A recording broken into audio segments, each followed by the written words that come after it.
शिव पुराण श्री रुद्र संहिता। ओम नमः शिवाय। श्री रुद्र संहिता पंचम खंड 26वां अध्याय। धात्री, मालती और तुलसी का आविर्भाव। व्यास जी बोले, हे ब्रह्मापुत्र सनत कुमार जी, जब भगवान श्रीहरि विष्णु की माया से मोहित होकर जलंधर पत्नी वृंदा छद्म भेष धारण किए विष्णु जी को अपना पति मानकर उनके साथ रमन करने लगी, तब श्रीहरि की भी उनसे प्रीति जुड़ गई। सच्चाई जान लेने के बाद कि जलंधर के रूप में भगवान श्रीहरि ने उसके साथ छल किया है, उसने अग्नि में जलकर अपने प्राणों की आहुति दे दी। तब फिर आगे क्या हुआ? भगवान विष्णु कहाँ गए और उन्होंने क्या किया? तुलसी के रूप में वृंदा का जन्म कैसे और कब हुआ? कृपया वह कथा मुझे बताए। सनत कुमार जी बोले, हे महर्षि, मैं आपके सभी प्रश्नों का उत्तर देता हूँ। मेरी कथा सुनिए, आपकी सभी जिज्ञासाएं दूर हो जाएंगी। जब वृंदा ने विष्णु जी द्वारा ठगे जाने पर अपने शरीर का त्याग कर दिया तो भगवान विष्णु को बहुत दुख हुआ और वे वृंदा की चिता की राख को अपने शरीर पर लपेटकर इधर उधर मारे मारे फिरने लगे। इधर जब देवताओं को भगवान श्रीहरि विष्णु की इस हालत के बारे में पता चला तो वे सब बहुत चिंतित हुए। उन्हें समझ में नहीं आ रहा था कि वे क्या करें। जगत के पालनकर्ता भगवान विष्णु को इस तरह दर दर भटकना शोभा नहीं देता। जब देवताओं को इस समस्या का कोई हल नहीं सूझा तब वे देवाधिदेव भगवान शिव की शरण में गए। ब्रह्मा जी को साथ लेकर देवराज इंद्र देवताओं सहित कैलाश पर्वत पर पहुंचे। वहां उन्होंने त्रिलोकीनाथ भगवान शिव को हाथ जोड़कर प्रणाम किया और उनकी स्तुति करने लगे। तत्पश्चात शिव के पूछने पर देवताओं ने वहां आने का प्रयोजन शिव जी को बताया। देवताओं ने कहा, हे देवाधिदेव, करुणानिधान, भक्तवत्सल शिव, आप तो सर्वेश्वर हैं, सर्वज्ञाता हैं। इस संसार की कोई बात आपसे छिपी नहीं है। भगवान श्रीहरि विष्णु ने दैत्यराज जलंधर की पत्नी वृंदा को जलंधर का रूप लेकर ठगा, परंतु उसके साथ साथ रहते श्री विष्णु की उनमें प्रीति हो गई और अब वे उनका वियोग सह नहीं पा रहे हैं।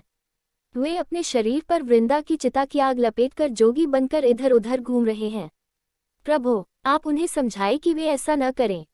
यह जगत आपके अधीन है और आपको ही इस समय उनकी मदद करनी है, ताकि वे पहले की भांति होकर अपने कार्यों को पूरा करें। देवताओं की इस प्रकार की प्रार्थना सुनकर भगवान शिव बोले, हे ब्रह्मा जी, हे देवराज इंद्र व अन्य देवताओं, यह सारा जगत माया के अधीन है, परंतु इस जगत की जननी मूल प्रकृति परम मनोहर महादेवी पार्वती इस माया के वशीभूत नहीं है। उन पर इस माया जाल का कोई असर नहीं पड़ता। इसलिए आप भगवान श्रीहरि विष्णु के इस मोहमाया के जाल को दूर करने के लिए आदि देवी प्रकृति की आधारभूत देवी पार्वती की शरण में जाए। यदि आपके द्वारा वे प्रसन्न हो गई तो आपकी हर एक समस्या का समाधान हो जाएगा और वे आपके कार्यों को पूर्ण करेगी। देवाधिदेव महादेव भगवान शिव के इन वचनों को सुनकर सभी देवताओं को अत्यंत प्रसन्नता हुई और वे भगवान शिव से आज्ञा लेकर मूल प्रकृति की शरण में चले गए। इस प्रकार जब देवता प्रकृति देवी की शरण में जा रहे थे उस समय वहां आकाशवाणी हुई, हे देवताओं, मैं ही तीन प्रकार से तीनों प्रकार के गुणों से अलग होकर निवास करती हूँ। मैं सत्यगुण में गौरा बनकर, रजोगुण में लक्ष्मी और तमोगुण में ज्योति बनकर इस जगत को आलोकित करती हूँ। इसलिए आप अपनी इच्छा पूर्ति हेतु देवी जगदम्बा की शरण में जाओ, वे अवश्य ही तुम्हारी मनोकामना पूरी करेगी। यह आकाशवाणी सुनते ही सभी देवता गौरी, लक्ष्मी और सरस्वती को हाथ जोड़कर प्रणाम करने लगे और मन में उनका वंदन और स्तुति करने लगे। इस प्रकार जब देवताओं ने शुद्ध हृदय से तीनों देवियों का स्मरण किया तब वे तीनों देवियां वहां प्रकट हो गईं। देवियों को साक्षात अपने सामने पाकर देवता बहुत हर्षित हुए और गौरी, लक्ष्मी और सरस्वती की वंदना और पूजन अर्चन करने लगे। तब तीनों देवियों ने मुस्कुराकर कहा, हे देवताओं, हम तीनों देवियां तुम्हारी स्तुति से बहुत प्रसन्न हैं। तुम जो कुछ चाहते हो हमें बताओ, हम तुम्हारी मनोकामना अवश्य पूर्ण करेगी। देवियों के इस कथन को सुनकर देवताओं का प्रतिनिधित्व करते हुए देवराज इंद्र ने भगवान श्रीहरि विष्णु के बारे में सब कुछ गौरी, लक्ष्मी और सरस्वती देवी को बता दिया। तब उन्होंने कुछ बीज देवताओं को दिए और कहा कि ये बीज ले जाकर तुम देवी वृंदा की चिता की राख में बो दो। ऐसा करने से तुम्हारे अभीष्ट कार्यों की सिद्धि होगी। उन बीजों को लेकर देवताओं ने तीनों देवियों का धन्यवाद व्यक्त किया। तब देवियां वहां से अंतर्धान हो गईं। तत्पश्चात ब्रह्मा जी सहित सभी देवता उस स्थान पर पहुंचे जहां देवी वृंदा ने अपने प्राणों की आहुति अग्नि में दी थी। वहां पहुंचकर उन्होंने देवी द्वारा दिए गए उन बीजों को वृंदा की चिता की राख में डाल दिया। तब उन बीजों में से कुछ दिन पश्चात धात्री, मालती और तुलसी नामक वनस्पतियां पैदा हुईं। देवी सरस्वती द्वारा दिए गए बीजों से धात्री, देवी महालक्ष्मी के बीजों से मालती और देवी गौरी के बीजों से तुलसी का आविर्भाव हुआ। जैसे ही धात्री, मालती और तुलसी नामक ये स्त्री रूपी वनस्पतियां उत्पन्न हुई और भगवान श्रीहरि विष्णु ने उन्हें देखा तो उन पर से माया का पर्दा हट गया और वे पहले की भांति हो गए। वे उन वनस्पतियों पर अपनी कृपा दृष्टि रखने लगे और तभी से धात्री, मालती और तुलसी नामक इन वनस्पतियों को भी विष्णु जी से विशेष अनुराग हो गया। तब भगवान श्रीहरि विष्णु पुनः बैकुंठ लोक को चले गए। 27वां अध्याय, शंखचूर्ण की उत्पत्ति। सनत कुमार जी बोले, हे महामुने, शंखचूर्ण नाम का एक दैत्य था, जिसका वध भगवान शिव ने स्वयं अपने हाथों से त्रिशूल मारकर किया था। अब मैं आपको उस शंखचूर्ण नामक दैत्य के विषय में बताता हूँ। हे मुने, आप यह जानते ही हैं कि विधाता के पुत्र मरीचि हुए हैं और उनके पुत्र महर्षि कश्यप हुए। मरीचि के पुत्र कश्यप मुनि बहुत ही धार्मिक प्रवृत्ति के संत थे। वे बड़े ही धर्मात्मा थे और इस सृष्टि की रचना करने वाले ब्रह्मा जी की हर आज्ञा को शिरोधार्य मानकर उसका पालन किया करते थे। प्रजापति दक्ष ने उनके व्यवहार और गुणों से प्रसन्न होकर अपनी 13 कन्याओं का विवाह महर्षि कश्यप से कर दिया था। इन्हीं की संतानों से यह पूरा संसार भर गया। कश्यप मुनि की 13 पत्नियों में से एक पत्नी का नाम दनु था। दनु रूपवती, गुणवती होने के साथ साथ परम सौभाग्यवती थी। वो एक अत्यंत शांत साध्वी भी थी। उन्हीं दनु के अनेकों पुत्र हुए। उनका विप्रचित नाम का पुत्र बहुत ही बलशाली और पराक्रमी था। उसका भी दंभ नाम का एक पुत्र हुआ। दंभ भी अपने पिता की तरह धार्मिक विचारों को मानने वाला था। दंभ भगवान विष्णु का अनन्य भक्त था। इतना धार्मिक होने के पश्चात भी उसकी कोई संतान नहीं हुई। तब वह बड़ा निराश हो गया और उसने शुक्राचार्य को अपना गुरु बनाया। उसने उनसे कृष्ण मंत्र ग्रहण किया। तत्पश्चात दंभ पुष्कर नामक तीर्थ में चला गया और वहां 1 लाख वर्ष तक कठोर तपस्या करता रहा। उसकी इस कठोर तपस्या को देखकर सभी देवता ब्रह्मा जी को अपने साथ लेकर भगवान विष्णु के पास गए।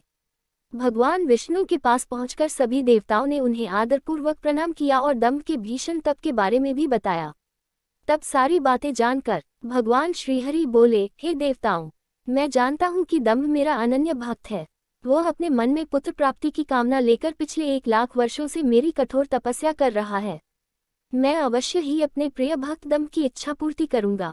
आप निश्चिंत होकर अपने स्थान पर चले जाए। भगवान श्रीहरि के इन वचनों को सुनकर ब्रह्मा जी और देवराज इंद्र तथा सभी देवता उन्हें प्रणाम करके अपने अपने लोकों को चले गए। तब भगवान विष्णु भी अपने भक्त दंभ को उसकी तपस्या का फल देने के लिए पुष्कर गए। वहां उन्हें अपने सामने पाकर दंभ बहुत प्रसन्न हुआ और उनके चरणों में लेटकर उन्हें प्रणाम कर उनकी स्तुति करने लगा। तब श्री विष्णु बोले, हे दंभ, मैं तुम्हारी इस कठोर तपस्या से बहुत प्रसन्न हूँ।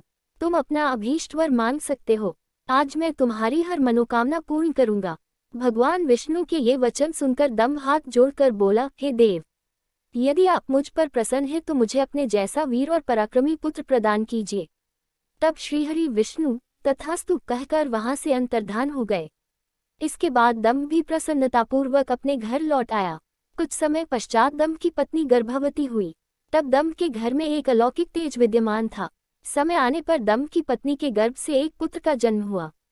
मुनियों ने उसका नामकरण संस्कार करके उसका नाम शंखचूड़ रखा।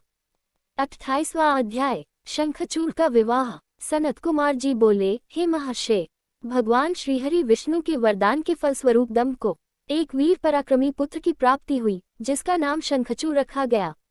शंखचूड़ भी धार्मिक था। अपने परम पूज्य गुरु के अमृत वचनों का शंखचूड़ के मन पर गहरा प्रभाव पड़ा और वह पुष्कर नामक तीर्थ में जाकर एकाग्र मन से तपस्या करने लगा। उसने अपनी इंद्रियों को अपने वश में कर लिया और अनेकानेक मंत्रों द्वारा ब्रह्मा जी की साधना करने लगा। उसकी भक्तिभाव से की गई आराधना से शीघ्र ही ब्रह्मा जी प्रसन्न हो गए। एक दिन जब शंखचूड़ प्रतिदिन की भांति तपस्या में मग्न था, ब्रह्मा जी उसके सामने प्रकट हो गए। अपने आराध्य को एकाएक अपने सामने इस प्रकार खड़ा देखकर शंखचूड़ की प्रसन्नता की कोई सीमा न रही। वह ब्रह्मा जी के चरणों में लेट गया और उनके पैरों पर अपना सिर रखकर उनकी स्तुति करने लगा। ब्रह्मा जी ने शंखचूड़ को ऊपर उठाया और उससे कहा, हे वत्स, मैं तुम्हारी आराधना से बहुत प्रसन्न हूँ। तुम जो चाहो मुझसे वरदान मांग सकते हो। मैं तुम्हारी सभी कामनाएं पूरी करूंगा। अपने आराध्य ब्रह्मा जी के ये वचन सुनकर शंखचूड़ बोला, हे ब्रह्मा जी, यदि आप मुझ पर प्रसन्न हैं तो मुझे यह वरदान दीजिए कि मुझे कोई भी जीत न सके। शंखचूड़ के इस वर को सुनकर ब्रह्मा जी बोले, ऐसा ही होगा, और फिर उसे भगवान श्री कृष्ण का अक्षय कवच देते हुए वे कहने लगे कि शंखचूड़ अब तुम बद्रिकाश्रम चले जाओ। वहां सकामा तुलसी तपस्या कर रही है। तुम वहां जाकर धर्मराज की कन्या तुलसी से विवाह कर लो। यह कहकर ब्रह्मा जी वहां से अंतर्धान हो गए। ब्रह्मा जी के अंतर्धान होने पर शंखचूड़ बद्रिकाश्रम की ओर चल दिया। वहां जाकर वह तुलसी के पास पहुंचा। शंखचूड़ को अपने सामने खड़ा देखकर वह बोली, मैं धर्मराज की पुत्री तुलसी हूँ। आप कौन हैं और यहाँ किस लिए आए हैं?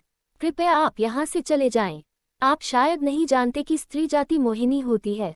तुलसी के वचन सुनकर शंखचूड़ बोला, हे देवी, आपके वचन सत्य हैं, परंतु यहाँ मैं अपने आराध्य भगवान ब्रह्मा जी की आज्ञा से आया हूँ। मैं दनु का वंशज दानव दम का पुत्र शंखचूड़ हूँ। पूर्व में राधिका के दिए शाप के कारण मैं दानव कुल में जन्मा हूँ। यह सब कहकर शंखचूड़ चुप हो गया। तब तुलसी बोली, यह सत्य है कि इस संसार में वही पुरुष श्रेष्ठ है जो स्त्री से पराजित हो जाते हैं, परंतु आज मैं भी तुम्हारी स्पष्टवादिता से अत्यंत प्रभावित हुई हूँ। जब इस प्रकार शंखचूड़ और तुलसी आपस में बातें कर रहे थे तभी वहां ब्रह्मा जी प्रकट हो गए। उन्हें देखकर तुलसी और शंखचूड़ दोनों ने उन्हें प्रणाम किया। तुम दोनों यहाँ अभी तक बातें ही कर रहे हो। शंखचूड़, मैंने तुम्हें यहाँ तुलसी का पानी ग्रहण करने के लिए भेजा था। तुम निश्चय ही पुरुषों में श्रेष्ठ हो और तुलसी निस्संदेह ही स्त्रियों में रत्न है। तुम दोनों एक दूसरे के लिए ही बने हो, इसलिए तुम्हें शीघ्र ही एक दूसरे का हो जाना चाहिए। शंखचूड़ और तुलसी को विवाह करने के लिए कहकर ब्रह्मा जी वहां से चले गए। ब्रह्मा जी का आदेश मानते हुए तुलसी और शंखचूड़ ने गंधर्व रीति से विवाह कर लिया। तत्पश्चात वे दोनों अनेक सुंदर मनोरम स्थानों पर अनेकों वर्षों तक विहार करते रहे। एक दूसरे का साथ पाकर वे बहुत प्रसन्न थे। 29वां अध्याय, शंखचूड़ के राज्य की प्रशंसा। व्यास जी बोले, हे ब्रह्मा जी के पुत्र सनत कुमार जी, जब संसार के सृष्टिकर्ता ब्रह्मा जी की आज्ञा से तुलसी और शंखचूड़ ने गंधर्व रीति से विवाह कर लिया, तब फिर क्या हुआ? उन दोनों ने क्या किया? व्यास जी के इस प्रकार के प्रश्न सुनकर सनत कुमार जी बोले, हे महामुने, शंखचूड़ और देवी तुलसी ने ब्रह्मा जी की आज्ञा से विवाह कर लिया और वह उसे अपने साथ लेकर अपने घर वापस आ गया। जब दानवों को इस बात की सूचना मिली कि शंखचूड़ को ब्रह्मा जी से वरदान प्राप्त हुआ है तो वे सभी बहुत प्रसन्न हुए। दैत्य गुरु शुक्राचार्य ने स्वयं वहां आकर शंखचूड़ को ढेरों आशीर्वाद प्रदान किए। तत्पश्चात उन्होंने शंखचूड़ को असुरों का आधिपत्य देते हुए उसका राज्याभिषेक कराया। राजसिंहासन संभालने के पश्चात शंखचूड़ बहुत प्रसन्न था। तब शुक्राचार्य बोले, हे असुरराज शंखचूड़, तुम निस्संदेह ही वीर और पराक्रमी हो। तुम्हें आज असुरों का राज्य सौंपकर मुझे बहुत हर्ष हो रहा है। अब इस राज्य का विस्तार करना और असुरों की रक्षा करने का दायित्व तुम्हारा है। मुझे तुम्हारी प्रतिभा पर पूरा विश्वास है। यह कहकर दैत्य गुरु शुक्राचार्य वहां से चले गए। उनकी आज्ञा शिरोधार्य कर शंखचूड़ राज्य करने लगा। उसने अपने राज्य का विस्तार करने के उद्देश्य से अपनी विशाल सेना को इंद्रलोक पर आक्रमण करने का आदेश दे दिया। वो स्वयं भी उस युद्ध में जा खड़ा हुआ। असुरों और देवताओं में बड़ा भयानक युद्ध शुरू हो गया। देवताओं ने अनेक असुरों को मार गिराया, अनेकों को घायल कर दिया। यह देखकर असुर सेना विचलित होकर इधर उधर भागने लगी। इसे देखकर असुरराज शंखचूड़ का क्रोध 7वें आसमान पर जा पहुंचा। अपनी पूरी शक्ति से युद्ध करते हुए उसने देवसेना को खदेड़ दिया। दैत्यराज शंखचूड़ से डरकर देवसेना तितर बितर हो गई और अपने प्राणों की रक्षा के लिए गुफाओं और कंदराओं में जाकर छुप गई।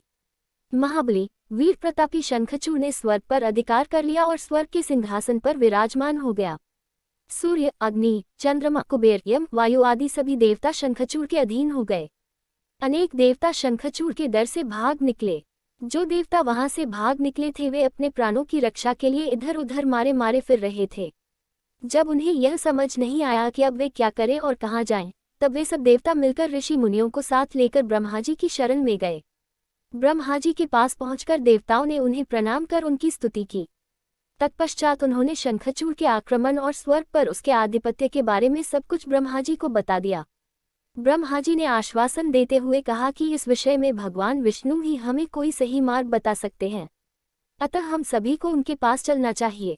यह कहकर वे सब श्रीहरि से मिलने के लिए बैकुंठलोक को चल दिए।